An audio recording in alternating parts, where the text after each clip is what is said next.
What do we want from you? No. What do you want from me?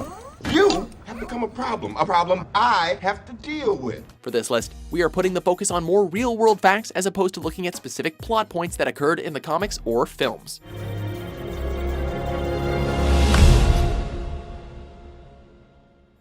Number 10. Stan Lee didn't write his first appearance.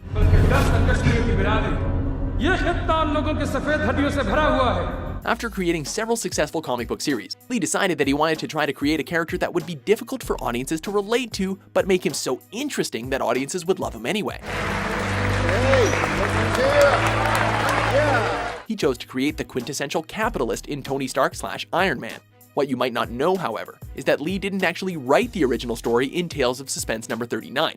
He handed over the duties to Larry Lieber, Don Heck, and of course Jack Kirby, who all played important roles in the creation of the character. I am Iron Man.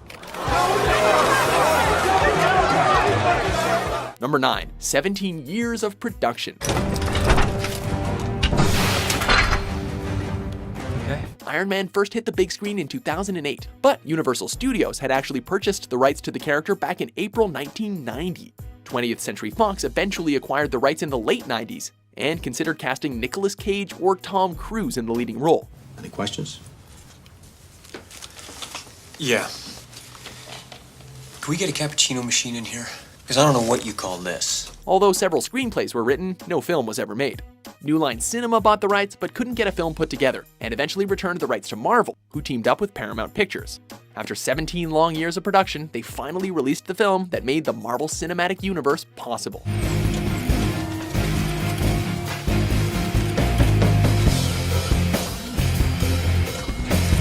Number 8. Large female fan base. You ever lose an hour's sleep your whole life? Be prepared to lose a few with you.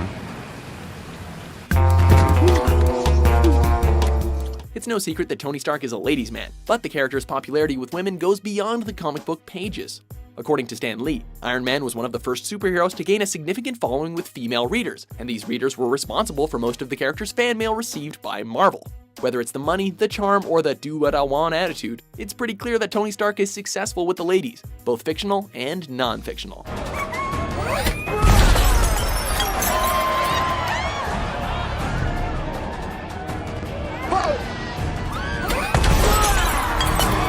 Number 7. 4th richest fictional character according to Forbes. Big man in a suit of armor. Take that off, what are you? Genius, billionaire, playboy, philanthropist. Anyone who's watched the films or read the comics knows that Tony Stark is incredibly wealthy, but how does he rank according to other fictional billionaires? In 2013, Forbes magazine answered that question by releasing their Fictional 15, which listed the 15 richest fictional characters. Visionary, genius, American patriot. They estimated that Stark was worth $12.4 billion, which was 4th behind Carlisle Cullen, Smaug the Dragon, and Scrooge McDuck. I love to dive around in it like a porpoise and burrow through it like a gopher and toss it up and let it hit me on the head. He did claim the title as the wealthiest superhero, however, with over $3 billion more than Bruce Wayne.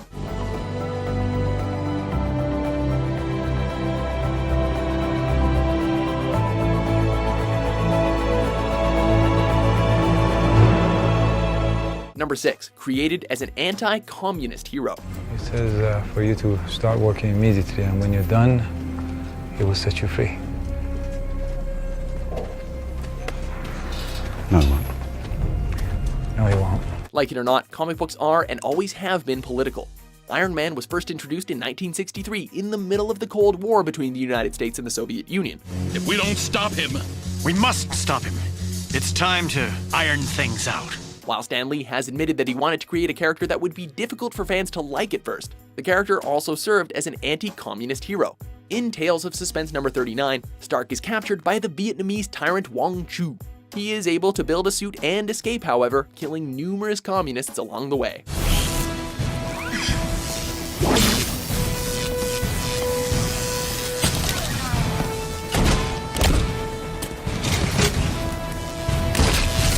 Number 5. He wasn't always a popular character. And what do you say to your other nickname, the Merchant of Death? That's not bad. Ask anyone today who their favorite Avenger is, and odds are pretty good that they're gonna say Iron Man. Robert Downey Jr. has made Iron Man the central figure of the Marvel Cinematic Universe, and he's almost universally loved by fans. I have successfully privatized world peace. Believe it or not though, because the character acted as a direct contradiction to almost every other superhero, Marvel had trouble developing a fan base for Iron Man. Add in the fact that he was a weapon salesman during a time that many Americans were tired of war, and it's pretty easy to see how Stark was initially not so popular. You have a lot of nerve showing up here tonight. Can I at least get a reaction from you? Panic. I would say panic is my... Because I was referring to your company's involvement in this latest atrocity. Yeah, they just put my name on the invitation. I don't know what to tell you. Number 4. An Iron Man comic got Robert Downey Jr. suspended from school. Iron Man, that's kind of catchy. It's got a nice ring to it. I mean, it's not technically accurate. The suit's a gold titanium alloy, but it's kind of evocative, the imagery, anyway. Downey is well known for the bad boy antics that landed him in trouble early in his career. One of the most ironic stories, however, is how an Iron Man comic landed Downey a one-day suspension from school. Tony, what are you doing back there? What is that? Put that back. Put it back where you got it from. Where's your mother? Maria! Come on, go. In 1981, at the age of 16, he stole a comic from one of his classmates and tore it to pieces. Allegedly, he called the student a nerd for reading the comic.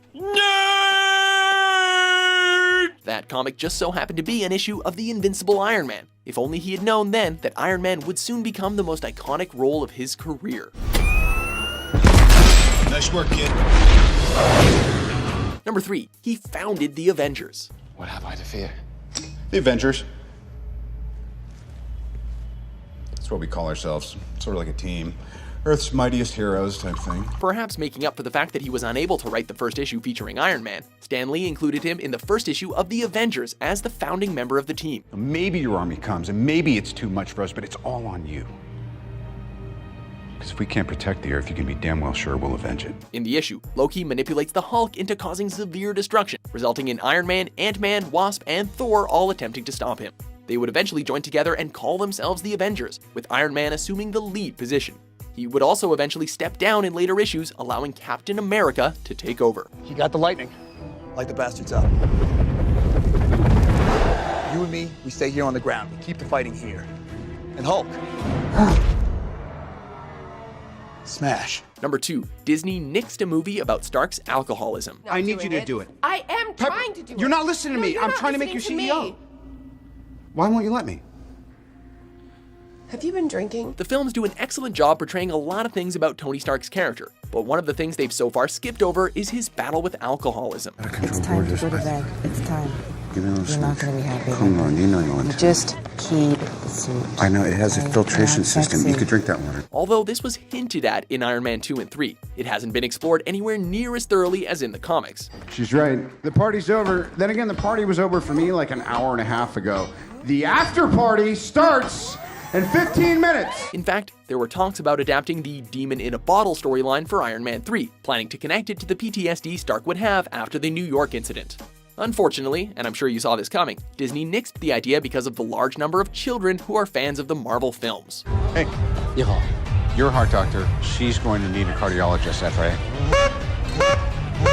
Before we unveil our number 1 pick, here are a few honorable mentions. Hello, I am Jarvis. You are Ultron, a global peacekeeping initiative designed by Mr. Stark. Our sentience integration trials have been unsuccessful, so I'm not certain what triggered you. Where's your body? I am a program. I am without form. Powered reduced to 19%. The render is complete. Yeah, I like it fabricated. Paint it. Commencing automated assembly. Estimated completion time is 5 hours. Number 1. Tony Stark is based on Howard Hughes. Jesus Christ, son. Howard, let me give you a little advice, huh? Why don't you take your oil money? Drill bits? Take your drill bit money, and why don't you put it in the bank? Howard Hughes was a multi-billionaire ladies' man who Stan Lee described as one of the most colorful men of our time.